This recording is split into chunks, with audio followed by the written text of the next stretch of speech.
Qué bueno que continúa con nosotros, como es habitual a esta hora, a las 3 de la tarde aquí en Mega Noticias. Nos vamos de lleno a nuestra mesa de análisis y le doy la bienvenida a Arturo Huerta, profesor del posgrado de la Facultad de Economía de la Universidad Nacional Autónoma de México y también de la UNAM, Tonatiuh Martínez, profesor de la Facultad de Economía. Gracias a los dos por estar con nosotros. Muchas gracias, Alberto. Buenas tardes, doctor. Y saludos, Tonatiuh. Arturo Huerta, profesor, ¿por qué dicen que es un problema, que es una bomba de tiempo el monto para cubrir las pensiones en el país? ¿Cuánto representa del presupuesto general y por qué ya no está siendo costeable que el Estado financie las pensiones a la cual tienen derecho todos los trabajadores en este país? Mira, el año pasado, 2022, el gobierno destinó más de 1 billón de pesos justo al pago de pensiones y jubilaciones, tanto de trabajadores del sector público como del sector privado, que representa el 22.2% del gasto programado del sector público. Y ahí, repito, van las jubilaciones de los jubilados de Pemex, de la CFE, de universidades públicas, que obtienen de jubilación más de lo que era su salario cuando eran trabajadores activos, lo cual es inverosímil. Qué sé yo, hay jubilados de universidades públicas donde su jubilación va incrementándose igual que los trabajadores activos. En el caso de la UNAM no es así, o sea, uno se jubila en torno al ISSSTE, una jubilación mínima. Y la cuestión es, qué sé yo estuve de asesor en la Cámara de Diputados del 2018 al 2021 y contribuí a elaborar una iniciativa de ley para poner tope a las jubilaciones generales.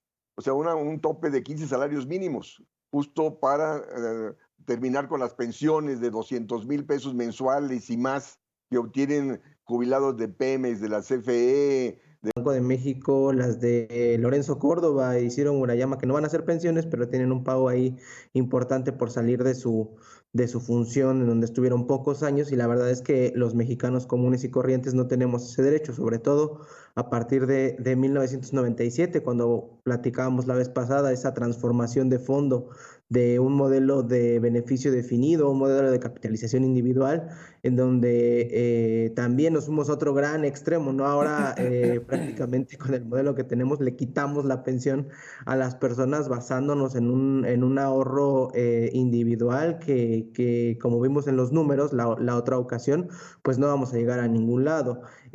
Una de las grandes transformaciones también que se dio y relacionado con las pensiones fue la que le quitaron a los expresidentes, justo con la entrada de Andrés Manuel López Obrador. Afortunadamente retiró ese monto que se le pagaba a los expresidentes e instauró la pensión no contributiva. El mundo de las pensiones en nuestro país es complicado porque no tenemos un sistema que esté bien engranado. Tenemos las pensiones del ISSSTE por un lado, las pensiones del IMSS de la ley 73 por otro lado, las pensiones del 2000, las pensiones que vamos a empezar a pagar ahora con las cuentas individuales, las universidades, como bien estaba relatando el doctor Huerta, pues tienen aparte su sistema de pensiones. Los estados, los institutos de salud de cada estado de la República también tienen sus sistemas particulares. Nosotros tenemos un sistema fragmentado en términos generales.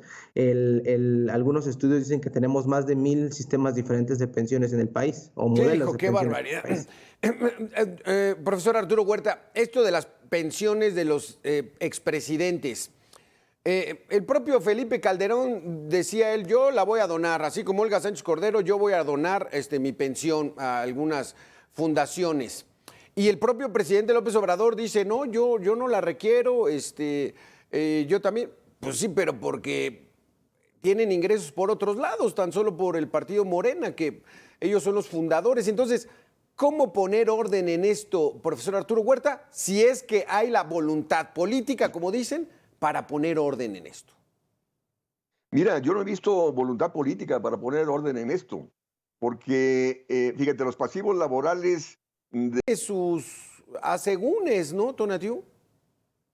Bueno, sí, el peso y la fortaleza del peso está altamente relacionado con el diferencial que tiene actualmente y que ha mantenido, pero desde hace décadas, el Banco Central de nuestro país con respecto a la Reserva Federal de Estados Unidos. Actualmente, como tú dijiste, la última decisión de la Junta de Gobierno de Banco de México ubicó su tasa de referencia en el 11%. Sin embargo, este diferencial se ubica similar en cada sexenio, o sea, no es la única Pero razón ¿y por qué no por lo han la cual cambiado? Pues no, que no eran igual que los anteriores. Hay que decir también que el Banco de México es autónomo. Estaríamos pensando en otro sentido, en pues retirarles su autonomía, y creo que sería bastante grave. Actualmente la decisión de la Junta de Gobierno es tomada por 5 personas. La cabeza actualmente es una mujer, la primera vez en la historia en donde está una mujer presidiendo la Junta de Gobierno, y me parece muy importante. No es la única, no es el único motivo, tampoco hay que decirlo también muy claro, no es el único motivo por el cual el peso está fuerte. El sistema de pensiones, como mencionaba el doctor Huerta, es otra situación en donde las administradoras de fondos para el retiro ganan bastante bien. 5,000 millones de pesos sí fue alrededor de la cifra que generaron de utilidades el último año, y también fue el año en donde menos utilidades, donde no crecieron sus utilidades, de hecho, donde la tasa de crecimiento de sus utilidades bajó, gracias principalmente a la modificación de fondo de la comisión que cobran las administradoras. Desde mi punto de vista, el sistema de administración privado no es ideal para un sistema de pensiones, como lo platicamos la vez pasada, porque no tenemos un sistema formal amplio, porque no tenemos tasas de, ingresos elevados. Entonces, nosotros importamos este sistema desde Chile con nuestras particularidades, pero también es un sistema que ha probado ser un fracaso en todos los países. La modificación que se dio en 2020 fueron en varios sentidos: aumentar la tasa de cotización, disminuir los años para adquirir la pensión mínima garantizada, aumentar la pensión mínima garantizada. Fueron transformaciones estructurales que vemos en el sistema, pero no de fondo, ¿no? Sí, exactamente. Arturo Huerta, aquí sí estamos hablando de pensiones, pero sí me gustaría tu opinión de este superpeso que ya en muchos momentos tuvo ya niveles piso de 17 pesos con 99 centavos, 98 centavos, o sea, por debajo de los 18 pesos. Es un logro del manejo de las finanzas públicas en este país, muy al estilo como se hacía antes. Mira, el Banco de México viene funcionando en favor del sector financiero. Quien se favorece la alta tasa de interés que establece el Banco Central, por más independiente que sea, no está respondiendo a los intereses del país. Esa alta tasa de interés y ese peso fuerte que configura por la entrada de capitales que estimula, repito, favorece el sector financiero. Fíjate, solamente en 2 meses, enero y febrero, hasta la fecha de hoy, de ayer, el peso se ha apreciado 7%.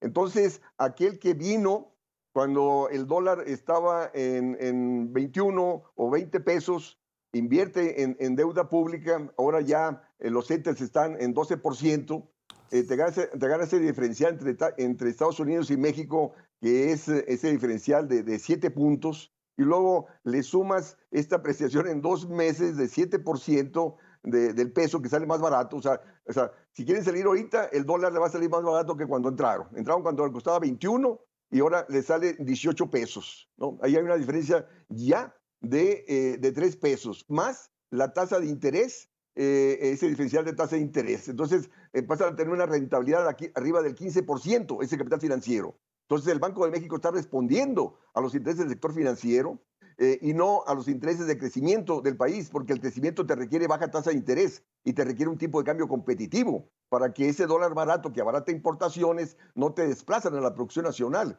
que es lo que ha venido aconteciendo por años. De ahí que tenemos menos industria, perdimos la autosuficiencia en granos básicos. Entonces, la política económica debe ser diferente, debe actuar en favor de lo productivo y en favor de la generación de empleo. Y eso te requiere baja tasa de interés, incremento del gasto público, tipo de cambio competitivo que se ajuste al diferencial de precios entre México y Estados Unidos, cosa que no acontece. Hay el riesgo, Tonatiuh, nos quedan unos cuantos segundos, de que esos inversionistas extranjeros que le están metiendo al superpeso de repente se salgan y entonces entremos en una de esas películas que ya vimos.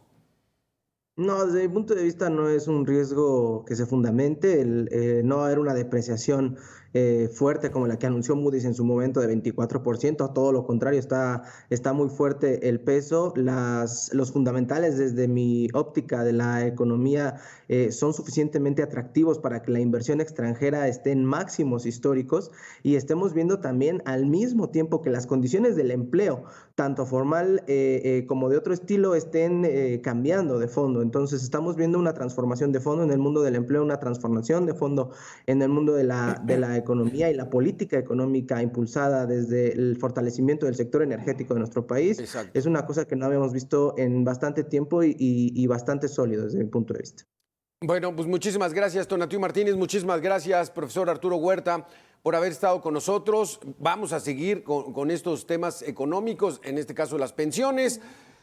Ojalá empiecen a tomarse medidas para que esto vaya regulándose y que nuestra economía no vaya a explotar. Muchísimas gracias a los dos por estar con nosotros.